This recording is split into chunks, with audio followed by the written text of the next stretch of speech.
और मुंबई की पहचान है यहाँ के डिब्बे वाले, वो भी इस वक्त हमारे साथ मौजूद हैं।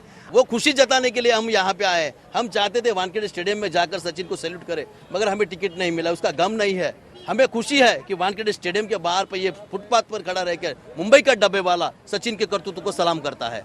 आप किस तरह से फेयरवेल देना चाहेंगे अगर सचिन को, या क्या चाहेंगे कि भारतीय टीम किस तरह से फेयरवेल दे आज सचिन को? इंडिया तो आज जीतने ही वाली, हम लोग को 110% गारंटी है और हमारी तरफ से हम सचिन सर को एक टिफिन देना चाहते हैं। स्टेडियम के अंदर नहीं, भले ही तो क्या वो हम उनके घर पे जाके उनको टिफिन जरूर देंगे। और हमारी धोनी से और भारतीय टीम से भी विनती है कि आप जैसे कल की मैच जीती हमने, बहुत 2.5 दिनों में जीती, ये मैच भी 2.5 दिनों में जीतो। सचिन को सबसे अच्छा तोहफा भारतीय टीम का अगर देना चाहती है तो उनकी अंतिम विदाई में उनको जीत प्रदान करे।